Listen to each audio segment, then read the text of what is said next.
has ever known. The joy we share being a part of the family of God, the joy that we share being a part of the lay organization and the Joanna Mars Missionary Society, and all of those organizations that are trying to bring more and more of God's people into kingdom building. We praise you and we thank you. In the garden, we're never alone, even though our lives may face all kinds of challenges. Because we know who is in the garden with us, we can make it. This January has started off a little differently from what we expected, but there's joy in it, and we will make it because the joy we share, no one else knows. Heavenly Father, we thank you for this opportunity to be in meeting, in seminar, to grow in that which you would have us to know. Oh, yes, there's so much regarding this modern technology that sometimes does what we don't want and sometimes takes over and creates an idol in and of itself. Lord, we ask that you would guide us in our listening, our learning, and our growing in your word first, so that we can discern what it is that we should know and do. Oh, we thank you. The joy we share as we tarry. You got to wait, folks. We got to wait. You got to tarry. None other. No one knows. Only you, Lord God, and we thank you. In the blessed name of Jesus. Amen. Thank you. Amen. Amen. Amen. Amen. Thank you for the prayer. And at this time, I'm going to ask Sister Chandel if she will introduce our speaker. And Good evening, everyone. Thank you, Madam President. Good evening, everyone. Happy Thursday. I am grateful to be with you guys on this Thursday, and I have the pleasure of introducing our presenter for the evening. He is no stranger to everyone on this call, and that is Brother Joseph S. Fulmore Jr. Joey is a graduate of Morgan State University with an IT degree. He has been working in IT for since he graduated from Morgan. He's a consultant for the government, a contractor for the government, really knowledgeable about cybersecurity.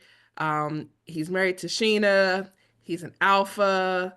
But Joey is just a great guy. He's a steward at the church. He sings with all the choirs except for the ladies' choir. But he's really knowledgeable in IT. It's one of his passions. I'm not going to say it's his only passion. It's one of his passions. And so we have him here with us today to kind of make sure we're all aware, as Dr. Plummer said in her prayer, as technology is changing, we are vigilant in ensuring that we are safe with how technology uses us and we use it.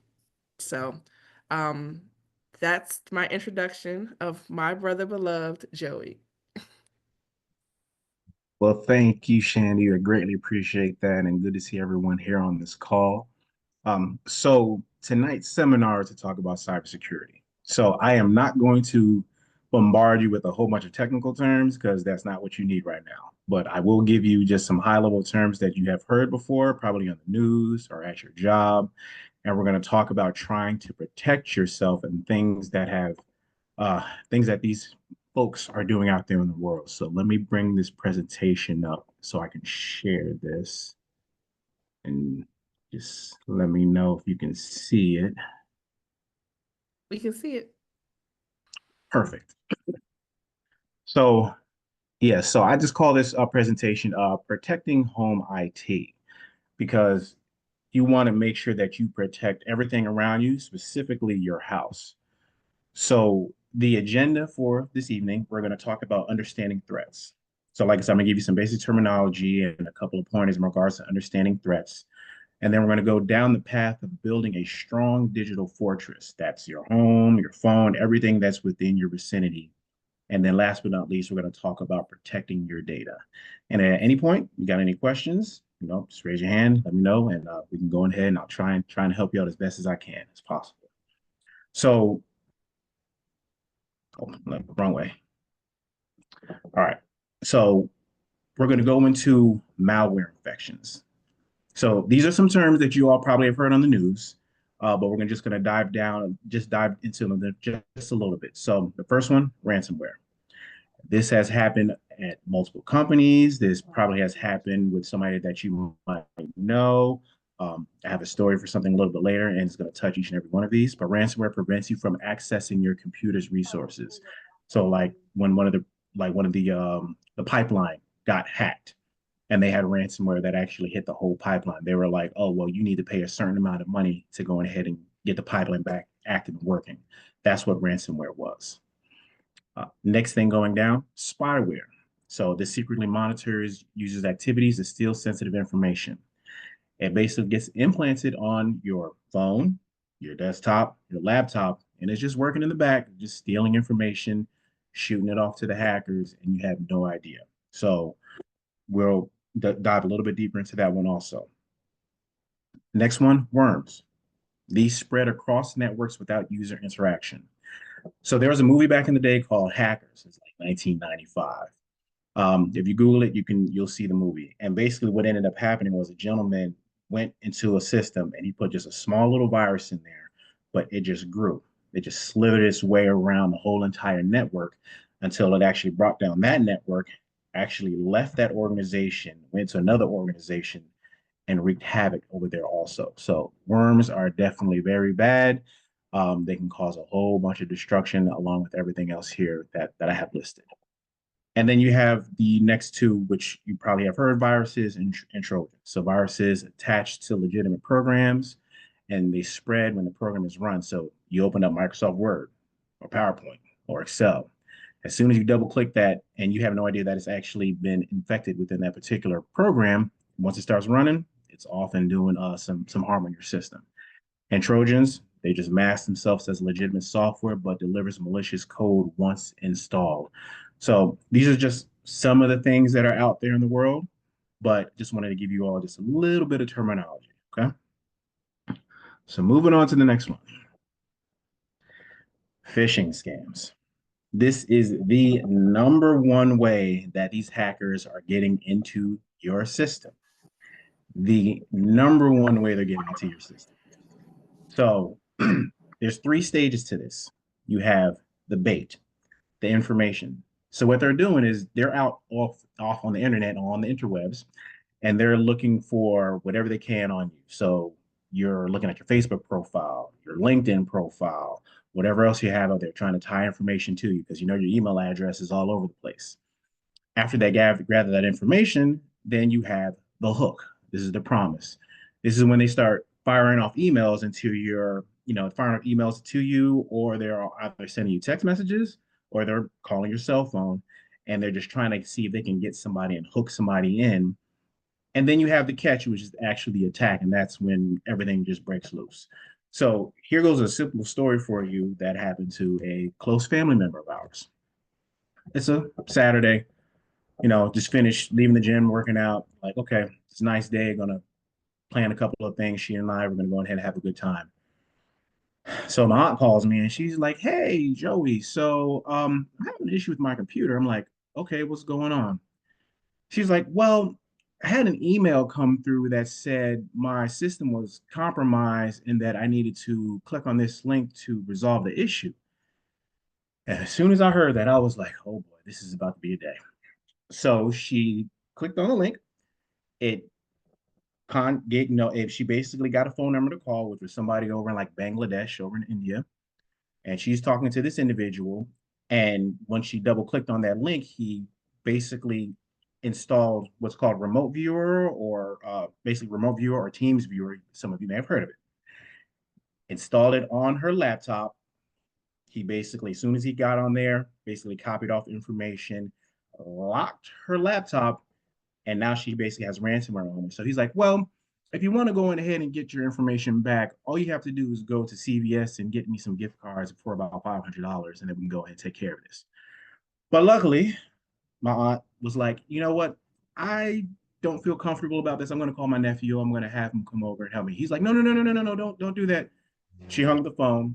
She called me, told me what was going on. I'm like, "All right." So grab Sheena. We head on over. When I get over there, the guy's actually on the phone. I have a couple of choice words with him. And then I tell my aunt, I'm like, guess what? So your laptop is compromised. It's time for us to get you a new laptop. Luckily, I was the one that bought her last laptop, and I know that she doesn't use it for a lot of personal information. So she didn't have like bank statements. She didn't have, Social Security stuff like that. She just used it for church, Bible study, stuff like that. So I was like, yeah, laptop's gone. We're gonna get you another laptop because here's the thing: when these attackers gain access to your machine and they put the ransomware on there, so you say you pay the money, and you're like, okay, great, I'm back into access. I got my system, this, that, yada, yada, yada, yada. 100% of the time, they have a back door in there. So it may not be a week from now, it could be 5 years from now, but next thing you know, you go into your machine, your system, they're going to take it again. And mind you, when they do this, they've already copied off all your information. Everything's gone. So when you see these emails, these fake emails, if you don't know who they're coming from, like for instance, Facebook will send you some email like, oh, you've done some policy violation for posting something online. Don't click it. If you get something from your bank stating like, oh, your whole bank account has been compromised, please click on this link. Don't click it. Call the bank. Get on the phone and call them directly. Don't click on the link. This is the easiest way for them to gain access into your system. It's just a simple click. Um, like I said, and underneath here, we have the types of phishing that they're doing. So you have spear phishing, targeted attacks of specific individuals. Smishing, that's the text messages. So, you're probably getting text messages talking about, violations for some type of account, or you're getting some type of text message like, oh, hey, you want to go out on a date? Please click on this link. I mean, you're getting all kinds of crazy stuff. And then, of course, phone calls. Um, I had a phone call come over here claiming to be the IRS saying that we owed money. Clearly, we didn't owe any money. But because I'm in IT, I'm like, oh, I'm going to have some fun with this individual. So I started kind of talking smack with them. But then they realized they was like, oh yeah, we can't mess with them. But yes, don't do that. That was because I was trying to do some work in regards to the IT world. But please don't do that. But don't click the links. That don't click the links, please. I'm telling you that. That's how they're getting to your system. But we're going to help you in regards to how you can kind of secure your system also down the road. So data breaches. First thing that should probably come to mind if I say data breach, think OPM, think Target. You can say think Best Buy when all those data breaches have happened for your information. So they got your bank account number, possibly social security number, anything that you have listed in there. Data breaches happen all the time. IT isn't perfect. It's only as perfect as the individual that's actually performing the job. So it's the due diligence that they have to put themselves through. But this, in regards to data breaches, all your information is out there. And when data breaches happen, what usually happens after that, well, not usually, but sometimes what happens after that is identity theft. So you got that, that's when somebody's unauthorized and an individual uses your personal information to open up new accounts, make fraudulent purchases, apply for loans in your name. Everybody's information is out there. Just just forewarning you. Like it's on the black market, on the black web. So just understand and know, but you have to do your due diligence. One thing I recommend to everyone is to lock your credit, freeze your credit. So you can go to Experian, go to TransUnion, go to Equifax. It's free. You can go to each website and you can lock your credit because you're not applying for a loan every 6 months. You're not, hopefully not. You're not, getting credit cards. You're not doing anything like that. Lock your credit so that if this individual decides to try and open an account in your name with your credit being locked, they can't open it. They have to have authorization, and your credit has to be open. And then you'll get notified from each one of the credit bureaus. So when it comes time for you to buy something, a car or a phone or get anything like that, you can do a temporary lift for a certain amount of time, and then it will automatically close and then put the freeze back onto your account. So highly recommend everyone going ahead and freeze your credit. Okay. So moving on with the presentation, now we're going to talk about building a strong digital fortress. So this is securing your house, securing your phone, the whole 9 yards. So first things first, we're going to talk about router security. You either have Comcast, you have Verizon, you might have something else, but there's certain things that you want to do on the router to minimize your threat vector. So change the router's administrator login settings. If you look on the back of your Verizon router, you got a white label. It has your name on there, or it has a Wi-Fi name on there, and also has the password on there. That information has been given to Verizon. They have it somewhere in their system, and it's just floating everywhere. Change that password. Change it to something that you know. And we'll talk about passwords a little bit later, but something that's not easy to guess. Okay. Also, for your home network, you want to enable a guest network. So yes, we all love each other. We're all family. But at the same time, when you have people coming over and say, hey, I want to hook into your Wi-Fi, they don't need to hook into your main Wi-Fi that say your TV is on, your router, your printer, everything else is on, because if they connect to that, they got access to everything else. Just turn on the guest network. They can still use the internet just fine, but they won't have access to everything on your system. Same thing for the guest network goes for the IoT, which is the Internet of Things. You want to have a separate network for that if you can. Some routers only really give you maybe like just a guest network, but if you can at least use that, that's fine. IoT is like if you have a smart fridge or you have security cameras, things like that. Kind of separating those high value targets from your main network is something good that you can do. But like I said, some routers don't have these multiple networks, but if you have a guest network, you can still use that as the same thing. Okay. Next thing for your router is disable remote administration. So a lot of routers, if I wanted to go on ahead and log in from here to your router from my house, it's already enabled on some. You just want to go in there, check the box, turn it off so that nobody can actually go in there and route into there. And hopefully you have changed the factory password so that nobody can actually get in there. And then the simple things, checking firmware updates. Even from a business standpoint, and it happens so often, a lot of people forget to just run with updates like Windows updates, running patch updates. If you just update your firmware, that would mitigate 80% of the issues that you will have, almost 90%. So your router that you have, you want to go online, you want to, just get some updates, just keep everything up to date and checking for the Wi-Fi encryption. Most of the routers within the past, say 10 to 12 years, pretty much use decently strong encryption. So, oh, sorry. Yes. So most of them are using WPA2 or WPA3, which is Wi-Fi protected access. So you should be okay from that particular standpoint. But if you have like an old router that maybe like 20 plus years, you want to go in there and check the settings and upgrade it to WPA2 at a minimum. Like I said, avoid easy to guess passwords. So for your Wi-Fi, don't use your cat or dog. Use a kid's name. You want to have something that is something that's hard for somebody to guess, but something that you know that you will remember. And we'll talk about how storing passwords down the line, but let's not make it too hard. So the third thing, hiding the service set identifier. This is your SSID, aka your network name. So that network name that you got on your Verizon or your Comcast router, that's your SSID. You can go into the router and you can disable it. That way, when somebody drives past your house and if they're not techie enough, when they go to look on their phone or go look on a laptop, the SSID is not available. They won't be able to actually find your name and be able to log into your system. Now, is there a way to find it? Yes, but the average person, they're not going to be doing it. I do know though, for some smart TVs, they have issues if you disable the SSID.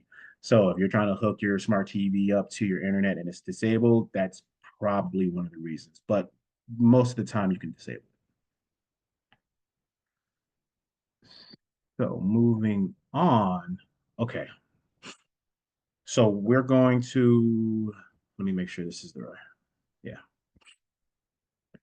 All right. Multi-factor authentication. So this one's a little near and dear to my heart because the last past year and a half I've been dealing with MFA at my job.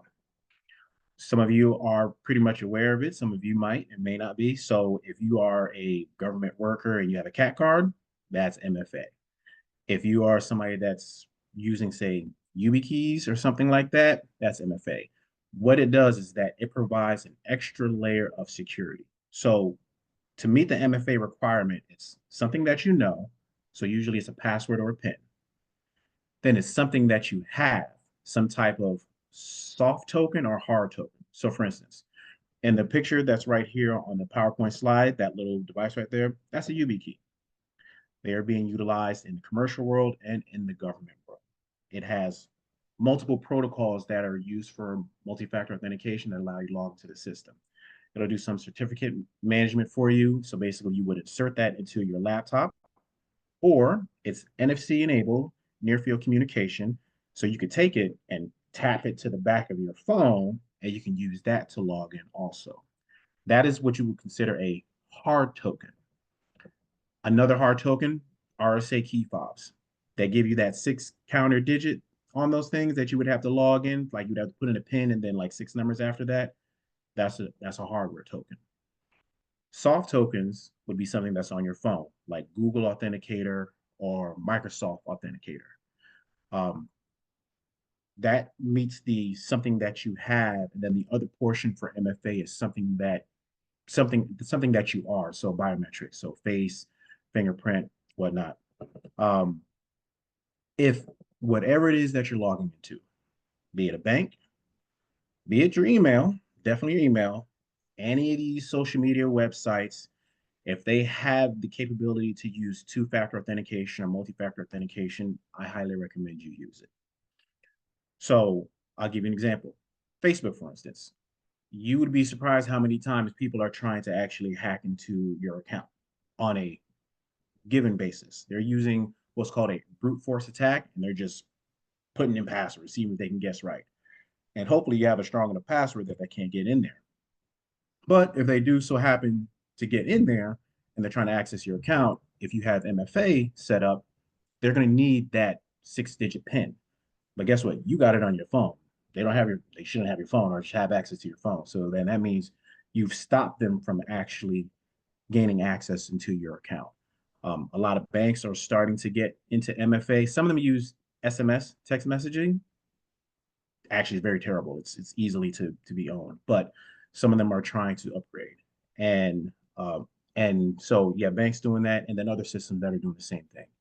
Um, Also, in regards to social media, TikTok, I know President Biden was putting out that whole thing about getting rid of it.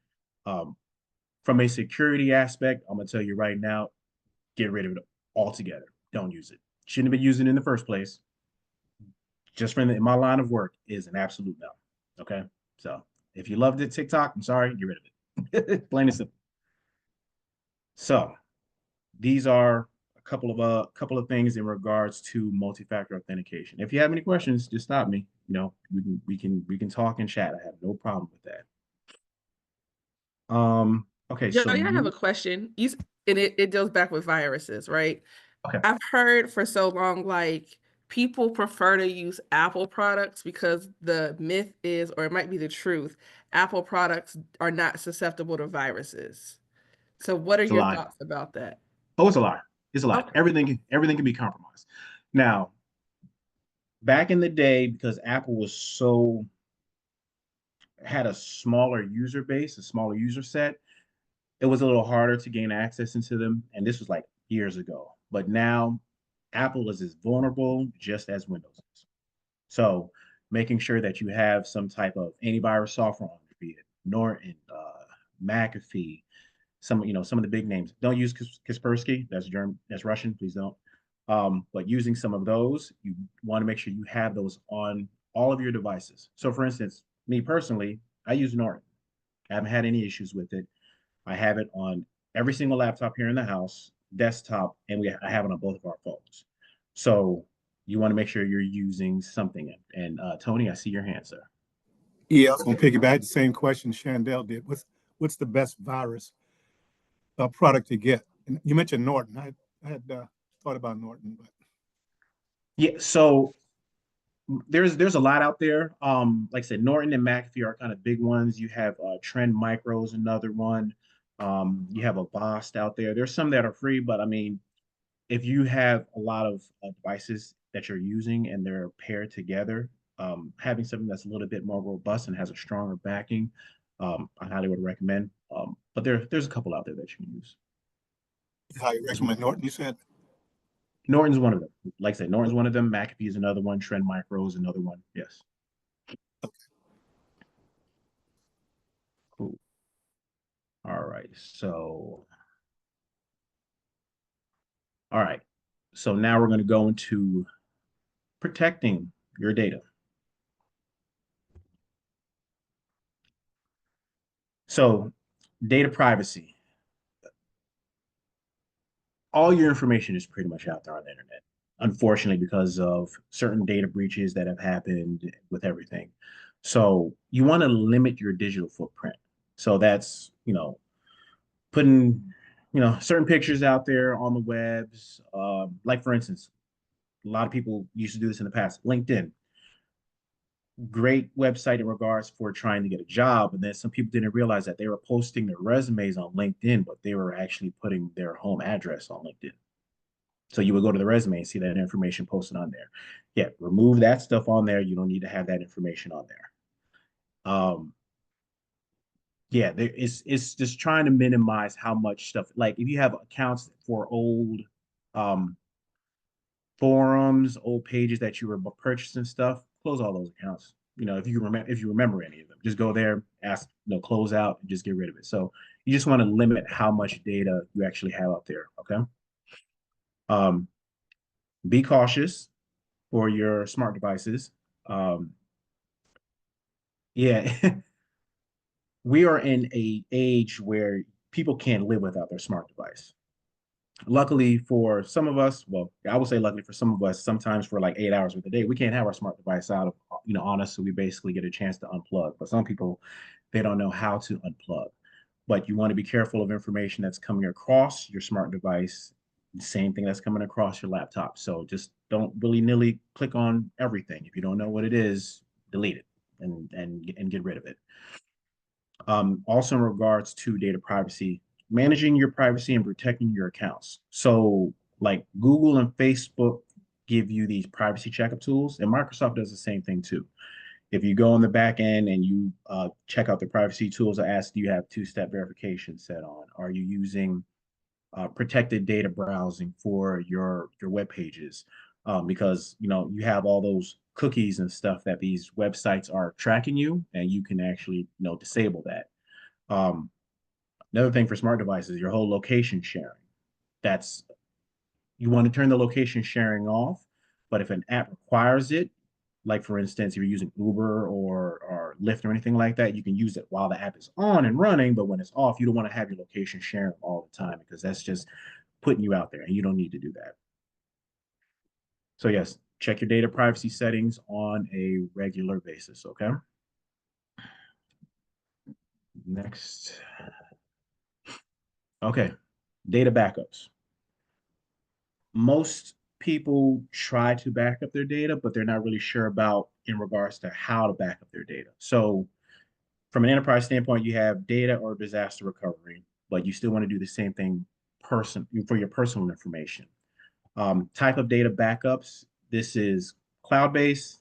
You can do physical hardware-based. So for instance, upstairs, I used to have a couple of hard drives that were hooked up to my desktop, and it would just back up every time on a particular schedule.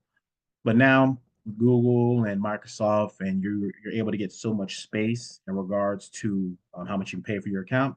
You can back it up to the cloud. Now, it's something else that you kind of have to worry about. And kind of sort of. Some people don't like backing the stuff up to the cloud, but you want to back it up somewhere. Yes, Cecilia, I see your hand. I want to back you up a little bit. Could you explain cookies? Okay, so cookies. Yeah, so web cookies are what are the little bits and pieces of information that you leave behind when you go to each website. These cookies are information that that particular website basically will take and just sell off and give it to other people. So for instance, say you went to, I'm gonna just say you went to Amazon and you were searching some information. Okay, fine. And the next thing you know, you're going to Google and you're looking on a page for some hair products or something like that. And on that page, you get a little ad about Amazon. That was a cookie right there. It was just tracking you. It was seeing everything that you had going on there. You can disable that. And so a lot of the websites now, you'll see at the bottom, it'll talk about, we need cookies to be able to use our website. Do you want to accept them or do you want to reject them? 9 times out of 10, I'm just rejecting all of them. Some of them need essential cookies so that they can actually operate. So I just let them use the essential, but if they don't need it, I'll just go ahead and reject it. Okay, Tony, because so the main thing is just say no, because like you said, yeah, when you're checking on different things and it'll pop up, we use cookies. Do you want to use it? Just say no. yeah, yeah. Okay. These websites are tracking you. So it's crazy now to the point to where, and it probably has happened to a lot of people here. You may not even be doing anything right now. So let's say we're not even having this conversation, and you're sitting with somebody, a friend or a significant other, and say you're talking about buying a new car, or you're talking about, oh, I need to get some work done at my house. I need to get my grass cut. Next thing you know, you pick up your phone and you're like, why am I getting ads about a new car, somebody cutting my grass? So please understand and know that your phones and everything are listening to you. Oh, speaking of listening, because this just popped in my head. Alexa, terrible. I know a lot of people like it. I'm sorry. It really is. So it's listening to everything that you have going on. The only one that was not technically as bad, they had a Alexa Dot back in the day where you had to like press the button and then it would listen to the conversation. But any of any of the Alexas that are just sitting off in the background, you're like, hey, Alexa, do this. Just know your entire conversation is being recorded and being sent up. Just so you know. Yes, John. Yes. Joey, when you were talking about cookies, Mm-hmm. I know that you can simply say no, but Yep. what if you really want to get on that website and how do you decipher which particular cookies that you should access and which ones you should not? Because some of them say, well, what's your preference? Yeah, so some of them will give you the option for just like saying essential cookies. Some of them are kind of like, well, it's kind of like all or nothing. They're trying to limit the amount of customization that they're trying to actually give you.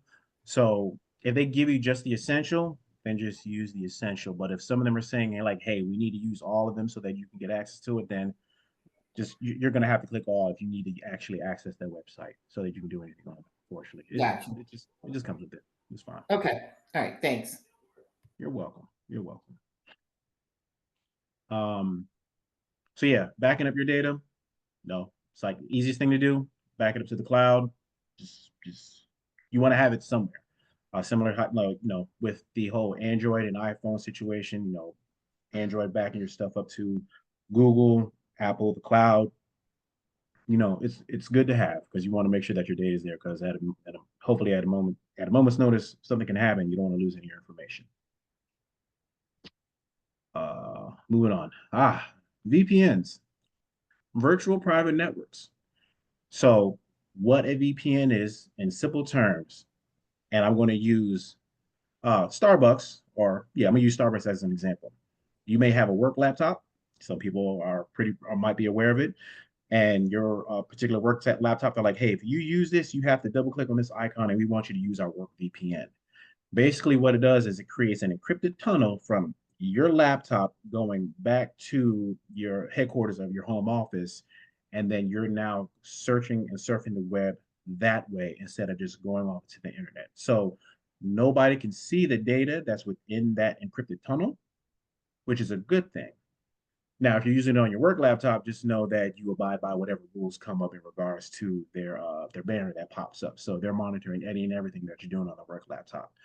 But if you're going to be using free public Wi-Fi, like I said, Panera Breads, the Starbucks, you're going to a hotel somewhere and using the Wi-Fi, you absolutely want to go on ahead and turn on a VPN because it's free. You have no idea who's out there. Um, as an example, there's a conference that goes on every year called DEF CON.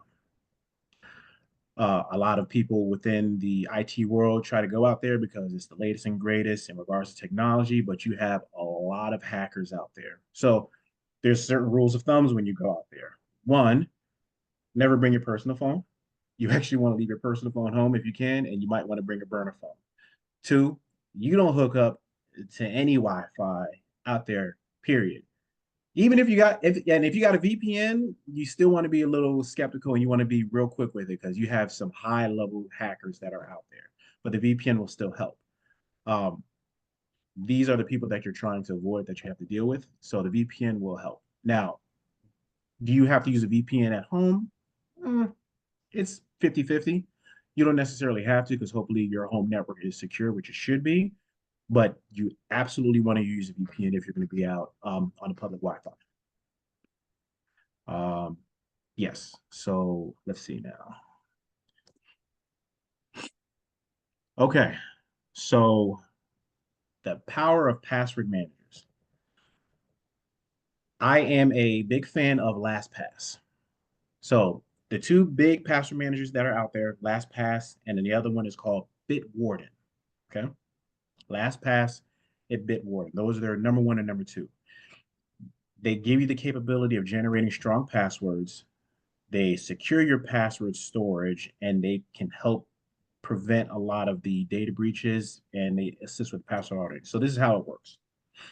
You can have LastPass installed on multiple devices and they will sync together. You have, and it's similar for Bitwarden, you have a master password that you will use to log into that account. So like on my laptop, I'll log into with my master password, log in, and then LastPass requires you to have MFA because you want to make sure that you're keeping that secure because you have all your passwords for all your accounts in there, or most of your accounts in there. After that's all set up, then you can go on ahead and have this info. Then you can have this to mirror other devices, not mirror other devices. It can be paired with other devices. So your cell phone, your desktop, your laptop. So whenever you update a password or you log into a new application or a new website and you add that password in there, it automatically goes into your LastPass vault. And basically it keeps everything safe and secure there. Because I don't know about you, I have too many passwords to remember now. And it's a bit much, it's a bit cumbersome.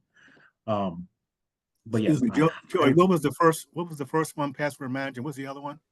So the first one's called LastPass. Oh, LAS, LastPass. yeah, Okay. LASTPASS. And then the other one is called Bitwarden.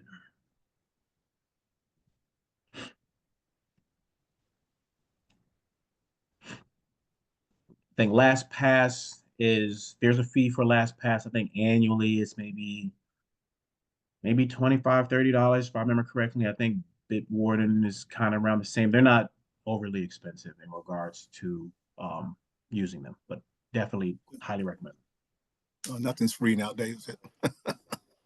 No, no, unfortunately, nothing's free. Nothing's free. Um, so yes, so that's the power of password managers. Um, so I think with that, I've actually have finished the presentation in regards to everything that I wanted to give you all tonight. Like I said, I didn't want to bombard you with a whole bunch of technical terms, but I wanted to hit the high level stuff that you definitely would need going forward and that I would highly recommend. But if you have any questions, by all means, I'm here. So you can let me know if you have any questions right now, or if you want to talk to me afterwards, we can have a conversation. I'm willing, open, and able. Sure. What's up, Tony? Yeah, I have a series. Well, you covered the cookies part. I never accept those. Okay. Okay.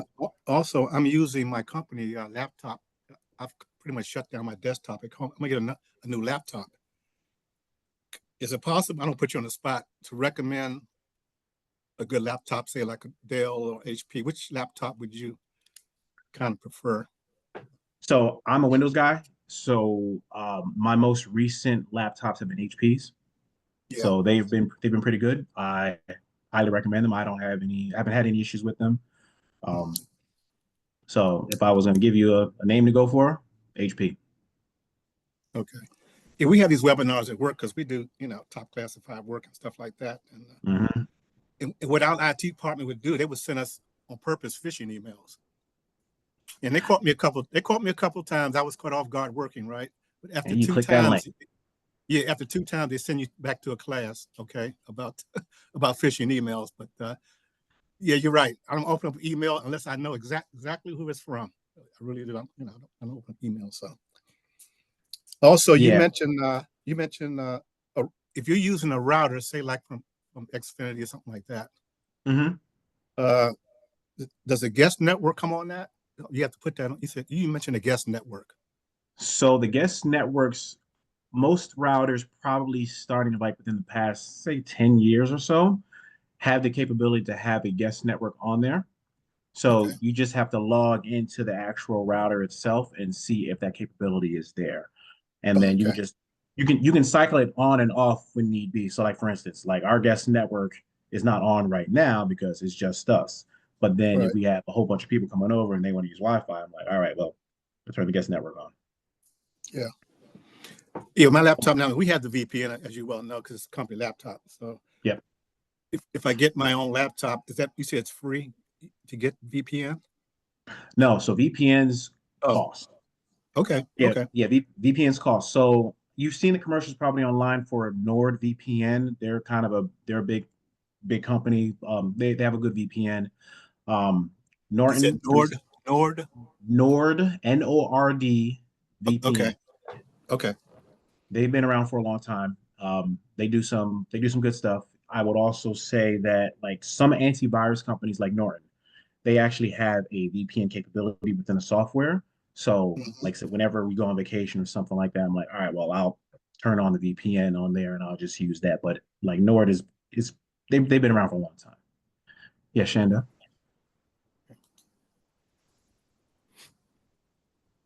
So I know you mentioned password security. Like Yeah. sites are getting crazy now with passwords, and I understand because there's stuff out there to figure out passwords that are shorter. So like in your hmm perfect world, for those places that don't recommend like password parameters, what would you say is a good length, makeup, Okay. blend in a password? So, and this is where the password managers help you out greatly. So, at a minimum 12 characters.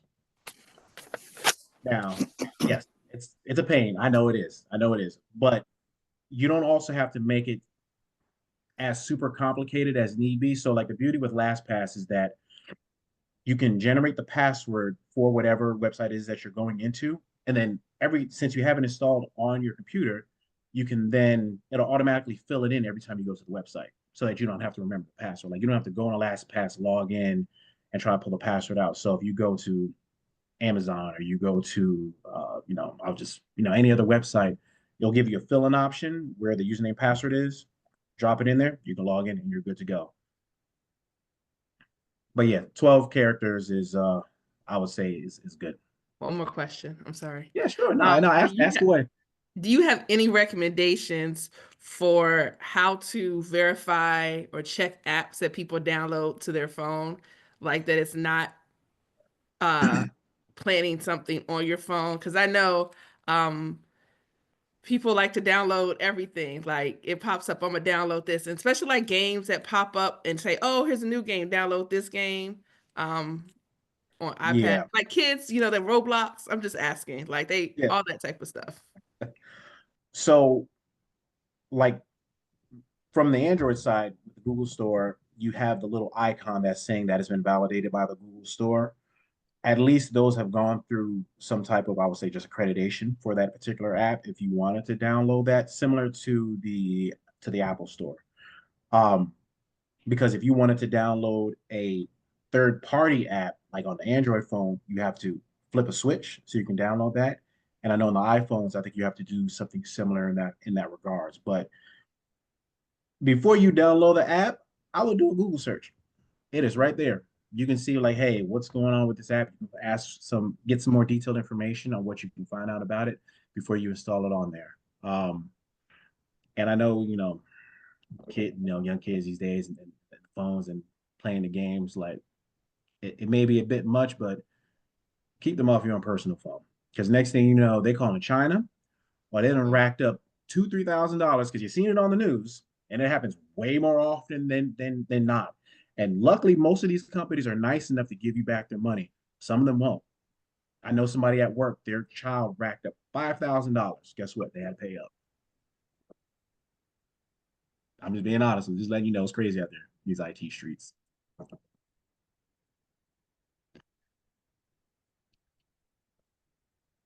Any other questions by chance?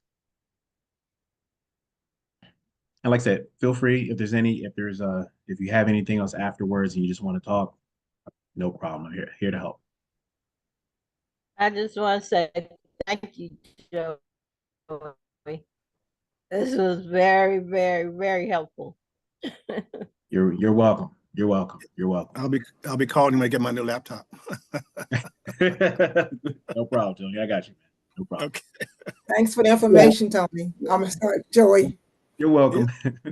You're welcome. Joey, this was very enlightening, and also, I'm every day when I log in at work at State Department, we have this cyber test every morning. Can't get past it until we have to take it, and then we also have a yearly cyber test we have to take in order to keep our access. So I had to do it this morning. Then hearing you going through it again, I was like, oh my God, if I hear this one more time. But thank you for the information. It is very helpful.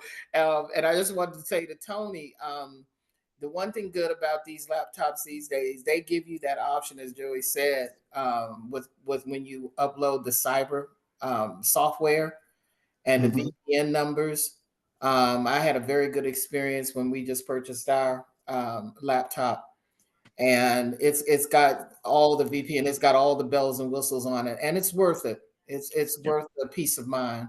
So This is the NordVPN. Yeah, it's worth the peace of mind of knowing that you have all of this on your laptop, right, to protect everything that you're doing. So